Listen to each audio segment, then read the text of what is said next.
नमस्ते मेरे प्रिय विद्यार्थियों, कैसे हैं आप सभी। आशा करता हूं आप सभी अच्छे होंगे और अच्छे से पढ़ाई कर रहे होंगे। तो प्यारे विद्यार्थियों, मैं जितेंद्र एक बार फिर से आप सबका स्वागत करता हूं आपके अपने YouTube चैनल आपका स्टडी पर। तो विद्यार्थियों, आज मैं फिर हाजिर हूं एक और नई क्लास के साथ में। तो BSTC परीक्षा 2026 के जितने भी विद्यार्थी तैयारी करने वाले हैं उन सभी के लिए क्लास जो है बहुत ही महत्वपूर्ण रहने वाली है।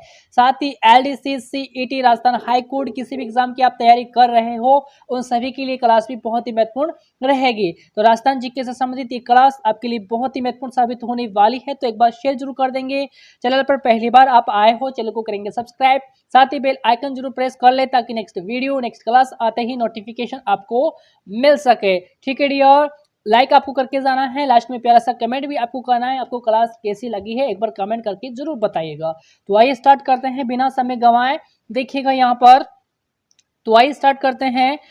तो देखिएगा पहला प्रश्न यहाँ पर आपके सामने क्या आता है, सबको आंसर करना है। ठीक है, क्वेश्चन को अपन पढ़ेंगे। भाई प्रश्न क्या पूछा है आपसे, सुमेलित कीजिए। क्या पूछा है, सुमेलित कीजिए। फटाफट से आपको सुमेलित करना है और आंसर करना है।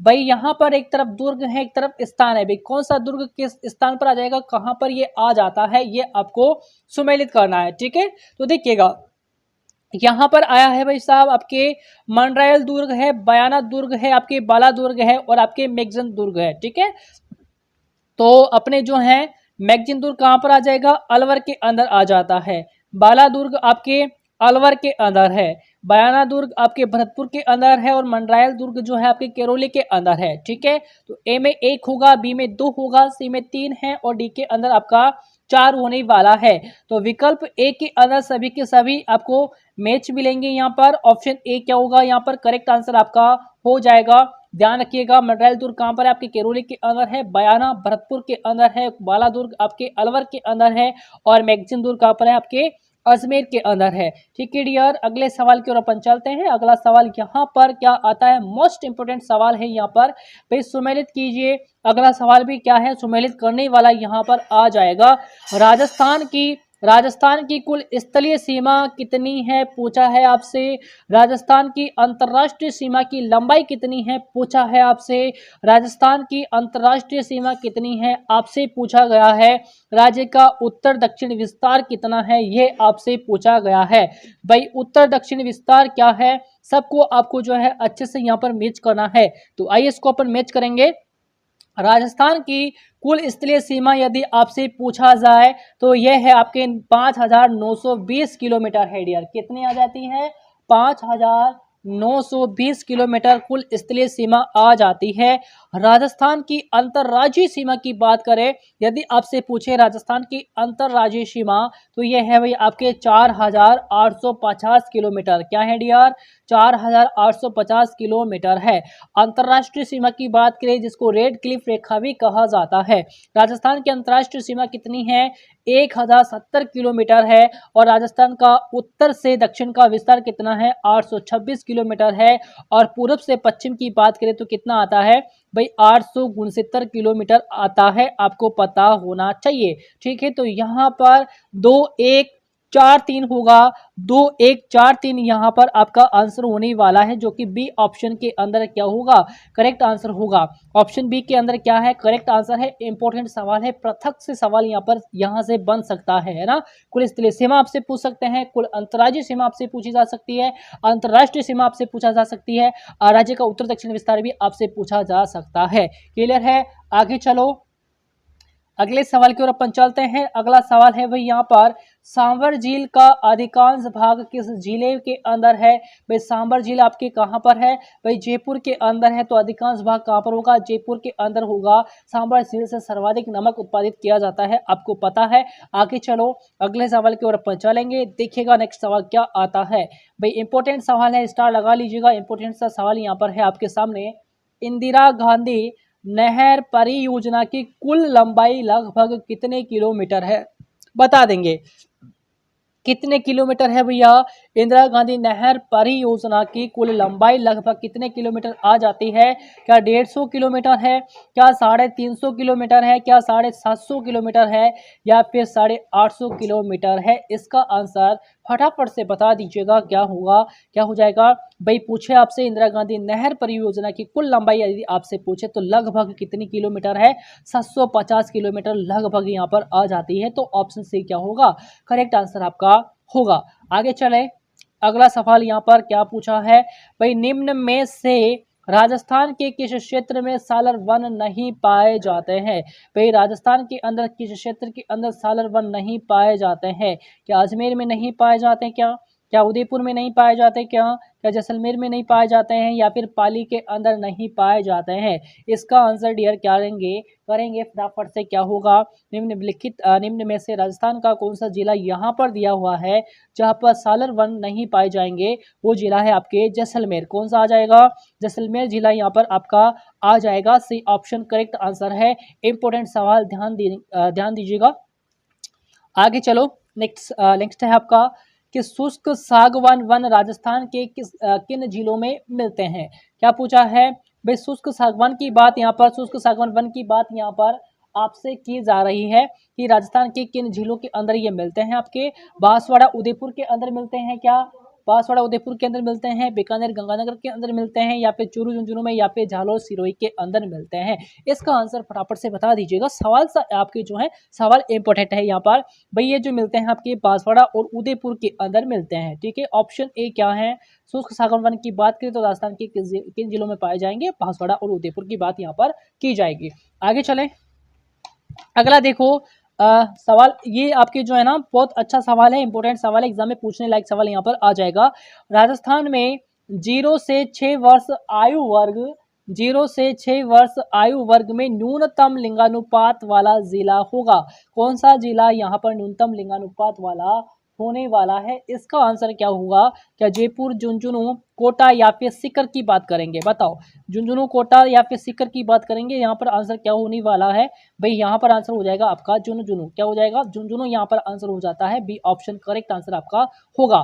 ठीक है डियर, ध्यान देंगे बी ऑप्शन। आगे चलो, अगले सवाल की ओर अपन चलेंगे कि आपके जो पूछा है यहाँ पर कि प्रधानमंत्री कुसुम योजना के भारत में पहला सौर ऊर्जा संयंत्र स्थापित किया गया है। वेरी वेरी इंपॉर्टेंट सवाल यहाँ पर आ जाता है, एग्जाम में पूछा गया है, आगे भी पूछा जाएगा।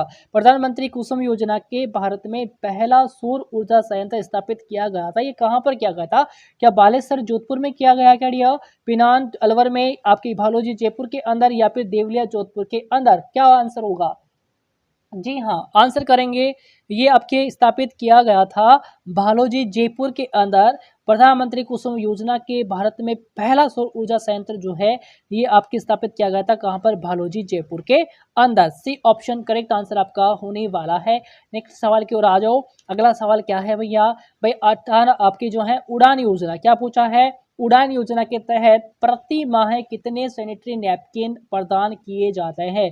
प्रति सप्ताह की बात यहाँ पर हो रही है, कितने सैनिटरी नैपकिन प्रदान किए जाते हैं। क्या आपके 8 नैपकिन है, 12 है, 10 है, या फिर 15 होगा। क्या आंसर यहाँ पर होगा। जी हाँ, बताएंगे। उड़ान योजना के तहत प्रति माह कितने सैनिटरी नैपकिन आपके जो हैं प्रदान किए जाएंगे, तो यहाँ पर 12 जो हैं प्रदान किए जाते हैं। ऑप्शन बी क्या होने वाला है, करेक्ट आंसर आपका होने वाला है। ओके डियर, अगले सवाल की ओर अपन चलते हैं। अगले सवाल की ओर आप आ जाइएगा।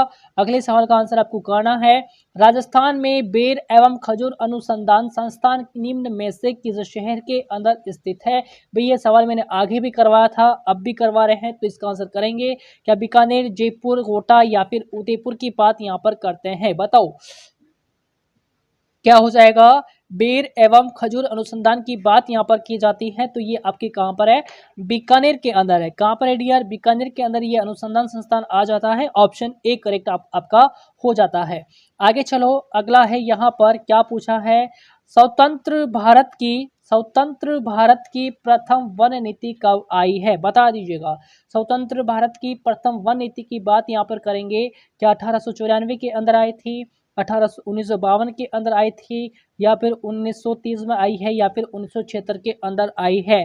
स्वतंत्र भारत की प्रथम वन नीति की बात करें तो क्या होगा, 1894 के अंदर आई थी। कब आई है, 1894 के अंदर आई है। ऑप्शन ए क्या होगा, करेक्ट आंसर आपका हो जाएगा। ठीक है, स्वतंत्र भारत की प्रथम वन नीति पूछे तो ये कब आई थी, 1894 के अंदर।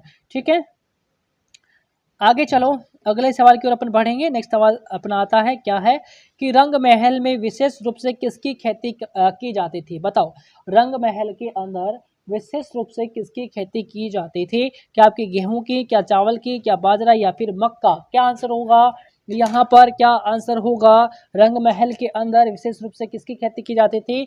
भाई चावल की जाती थी। किसकी? चावल की जाती थी। ऑप्शन इंपोर्टेंट है, सवाल इंपोर्टेंट है, बी ऑप्शन करेक्ट आंसर होगा। आगे चलो नेक्स्ट सवाल की ओर अपन बढ़ते हैं। अगला सवाल यहाँ पर क्या पूछा गया है, देखिएगा। राजस्थान का सबसे अधिक ऊंचा किला निम्नलिखित में से कौन सा है? क्या पूछा है? राजस्थान का सबसे अधिक ऊंचा किला यहाँ पर कौन सा आ जाता है? क्या चित्तौड़ है, अचलगढ़ है, कुंभलगढ़ है या फिर गागरोन? गागरोन कहाँ पर है? झालावाड़ के अंदर है, जो कि चंबल और काली सिंध आहू नदी के काली सिंध और आहू नदी के संगम पर ये बना हुआ है ना। गागरोन दुर्ग की बात करें तो ये आपके काली सिंध और आहू नदी के संगम पर बना है और ये कहाँ पर है? झालावाड़ के अंदर और जल दुर्ग की श्रेणी में आता है। ठीक है ना, यहाँ से सवाल इंपोर्टेंट बनता है भाई। ठीक है, राजस्थान का सबसे अधिक ऊंचा किला निम्नलिखित में से कौन सा है? तो ये आपका हो जाएगा आपका कुंभलगढ़। ठीक है, जिसके बारे में अबुल फजल ने कहा था कि ये दुर्ग जो है इतनी बुलंदी ऊंचाई पर बना हुआ है कि नीचे से ऊपर की ओर देखने पर सिर की पगड़ी नीचे गिर जाती है। ऐसा अबुल फजल ने कहा था किस दुर्ग के बारे में? कुंभलगढ़ दुर्ग के बारे में। ओके डियर, आगे चलो। अगला सवाल है यहाँ पर, गलता तीर्थ पर स्थित मंदिर किस देवता को समर्पित है? बताएंगे यहाँ पर, गलता तीर्थ पर स्थित मंदिर किस देवता को समर्पित है? श्री राम, श्री कृष्ण, अग्नि या फिर सूर्य? क्या आंसर यहाँ पर होने वाला है डियर? फटाफट से आंसर करेंगे। भाई गलता तीर्थ पर स्थित मंदिर किस देवता को समर्पित है? सूर्य को समर्पित है। किसको समर्पित है? सूर्य को समर्पित है। डी ऑप्शन क्या है? करेक्ट आंसर यहाँ पर हो जाता है। आगे चलेंगे, सिंपल सा सवाल था। अगला सवाल देखो, कौन सा राज्य राजस्थान के साथ अपनी सीमा को साझा करता है? बताओ, कौन सा राज्य है जो राजस्थान के साथ अपनी सीमा को साझा करता है? गुजरात है, उत्तराखंड, छत्तीसगढ़ या फिर हिमाचल प्रदेश? क्या आंसर होगा? पंजाब, हरियाणा, उत्तर प्रदेश, मध्य प्रदेश और गुजरात, है ना। तो 5 राज्य सीमा साझा करते हैं, इनमें से यहाँ पर आ जाएगा आपका गुजरात आ जाता है। ठीक है, ऑप्शन ए क्या है? करेक्ट आंसर आपका होगा। ओके डियर, आगे चलो अगले सवाल की ओर अपन बढ़ेंगे।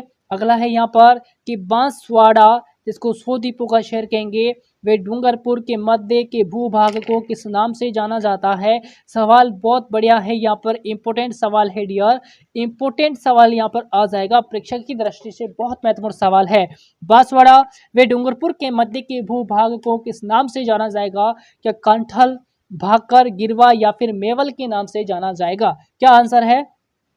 भाई मेवल के नाम से जाना जाएगा। ऑप्शन डी क्या है? करेक्ट आंसर होगा। ऑप्शन डी को राइट कर ले। आगे आ जाओ, देखिएगा, राजस्थान के किस जिले में सबसे अधिक दैनिक तापांतर पाया जाता है? सिंपल सा सवाल है भाई, जैसलमेर के अंदर दैनिक तापांतर सर्वाधिक पाया जाता है।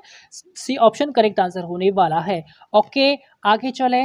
अगला देखो यहाँ पर क्या है कि भूकिया, जगपुरा, देलवाड़ा, पट्टा जाना जाता है। भाई किसके लिए ये जाना जाएगा? टंगस्टन के भंडार के लिए जाना जाएगा? क्या सोने के भंडार के लिए जाना जाएगा या फिर क्वार्ट्ज के भंडार के लिए या फिर मैग्नीज के भंडार के लिए जाना जाएगा? इसका आंसर क्या होने वाला है? भूकिया, जगपुरा, देलवाड़ा, पट्टा जाना जाएगा। भाई सोने के भंडार के लिए जाना जाता है। ऑप्शन बी क्या है? करेक्ट आंसर है। सवाल इंपोर्टेंट है। आ जाओ भाई फटाफट से अगले सवाल की ओर। कि भी क्या पूछा है? 2011 की जनगणना के अनुसार राजस्थान में न्यूनतम जनसंख्या वाला जिला है। भाई न्यूनतम जनसंख्या वाला जिला यहाँ पर पूछा है। सर्वाधिक जनसंख्या वाला जिला तो कौन सा है आपका? जयपुर। न्यूनतम की बात करें तो ये आपका होगा जैसलमेर। कौन सा है? जैसलमेर की बात की जाएगी तो ऑप्शन ए क्या होगा? करेक्ट आंसर यहाँ पर होगा। आगे देखो, देवगढ़ पवन ऊर्जा परियोजना में अवस्थित है। भाई कहाँ पर है? देवगढ़ पवन ऊर्जा परियोजना में स्थित है। डैश डैश डैश में स्थित है। तो ये कहाँ पर है? कि आपकी जैसलमेर में है, हनुमानगढ़ में है, प्रतापगढ़ में है या फिर बारा के अंदर है? डियर आंसर क्या होने वाला है? देवगढ़ पवन ऊर्जा परियोजना आपके है भी प्रतापगढ़ में। कहाँ पर है? प्रतापगढ़ में अवस्थित है। तो सी ऑप्शन क्या है? करेक्ट आंसर आपका होगा जो भी फटाफट से अगले सवाल की ओर। उदय योजना का उद्देश्य है भाई, उदय योजना का उद्देश्य आपको बताना है क्या होगा। विद्युत वितरण कंपनियों को वित्तीय स्थिरता देना, सौर ऊर्जा का विकास, पवन ऊर्जा का विकास, वायु ईंधन का विकास, या फिर अनुचित प्रश्न होगा। भाई उदय योजना का उद्देश्य यदि आपसे पूछा जाए तो विद्युत वितरण कंपनियों को वित्तीय स्थिरता देना होगा। ऑप्शन ए क्या होगा, करेक्ट आंसर आपका होने वाला है, तो option A dear correct answer आपका होगा। आगे चलो देखेंगे भाई, अगला सवाल है निम्नलिखित में से कौन सा ऊर्जा का गैर परंपरागत स्रोत नहीं है। भाई गैर परंपरागत ऊर्जा का स्रोत यहाँ पर नहीं है पूछा है, सवाल को अच्छे से आपको पढ़ना है भैया। क्या पूछा है, नहीं है पूछा है। क्या पवन ऊर्जा नहीं है, आपके जैव ऊर्जा नहीं है, ज्वारीय ऊर्जा नहीं है, या फिर जल विद्युत शक्ति नहीं होगा। क्या आंसर होगा, जी हाँ बता दीजिएगा क्या आंसर होगा। भाई परंपरागत गैर परंपरागत स्रोत नहीं है पूछा है यहाँ पर, तो देखेंगे भाई पवन ऊर्जा है, जैव ऊर्जा है, ज्वारीय ऊर्जा है, लेकिन जल विद्युत शक्ति नहीं होगा भाई, ठीक है। डी ऑप्शन क्या है डियर, करेक्ट आंसर आपका होगा गैर परंपरागत स्रोत नहीं है, तो आपका जल विद्युत शक्ति नहीं होगा। ओके आगे चलो, अभी आगे क्या पूछा है देखो, वाक्य क्या है इसकी। परंपरागत ऊर्जा स्रोत कौन कौन से हैं यहाँ पर। परंपरागत ऊर्जा स्रोत में आपके देखो सौर ऊर्जा है, सूर्य की ऊर्जा, धूप से उत्पन्न ऊर्जा है ना, जिसको सौर ऊर्जा अपन कहेंगे। पवन ऊर्जा है, तेज चलने वाली हवा से उत्पन्न ऊर्जा, फिर आपकी बायोगैस है, जानवरों के मल मूत्र से वायु रहित अवस्था में अपघटन से प्राप्त ऊर्जा, फिर बायोमास है, कचरा, सरसों की भूसी एवं आपके एवं चावल की भूसी से प्राप्त ऊर्जा, जिसको बायोमास कहेंगे। ज्वारीय तरंग ऊर्जा है ना, बोले तो समुद्री ज्वार भाटे एवं तरंगों से उत्पन्न ऊर्जा, ठीक है डियर। भूतापीय ऊर्जा, पृथ्वी से निकलने वाले गर्म स्रोतों की उष्मा से उत्पन्न ऊर्जा क्या कहलाएगी, भूतापीय ऊर्जा कहलाएगी। फिर शैवाल ऊर्जा है, फिर आपकी हाइड्रोजन ऊर्जा है, ये सभी के सभी किस में आएंगे, ये परंपरागत ऊर्जा स्रोत के अंदर आते हैं, ये इंपोर्टेंट है ध्यान देंगे यहाँ पर। फिर आपके है परंपरागत ऊर्जा स्रोत, बोले तो तापीय विद्युत ऊर्जा के अंदर जैसे कोयला है, पेट्रोलियम है, प्राकृतिक गैस होगा, फिर आणविक ऊर्जा है, फिर आपकी जल विद्युत ऊर्जा है, ठीक है डियर। तो ये आपके लिए इंपॉर्टेंट है, ध्यान याद रखेंगे। आगे चलेंगे अपन, देखिएगा भाई आगे है सवाल आपका, आपके निम्न में से कौन सा औद्योगिक क्षेत्र जोधपुर में स्थित नहीं है, बताओ क्या पूछा है, जोधपुर में स्थित नहीं है पूछा गया है यहाँ पर। पाल शिल्पग्राम भाई ये तो जोधपुर के अंदर है, बोरानाडा भी जोधपुर के अंदर है, मंडोर भी जोधपुर के अंदर है, लेकिन नापासर की बात करें तो ये बीकानेर के अंदर है भैया। कहाँ पर है, बीकानेर के अंदर है, तो ऑप्शन सी ही आपका क्या है, करेक्ट आंसर है। ओके आगे चलो भाई, राजस्थान में बागर और मरु के नाम है भाई, किसके नाम है ये, जल निकासी व्यवस्था के नाम है क्या, भौगोलिक क्षेत्र के नाम है क्या, या फिर सांस्कृतिक क्षेत्र के नाम है, या फिर झीलों के नाम है। इसका आंसर क्या होगा डियर, फटाफट से बता दीजिएगा कि राजस्थान में बागर और मरु के नाम है किसके हैं, ये भौगोलिक क्षेत्र के नाम है भाई। किस क्षेत्र के नाम है, भौगोलिक क्षेत्र के नाम यहाँ पर आ जाते हैं, तो बी ऑप्शन क्या है, करेक्ट आंसर आपका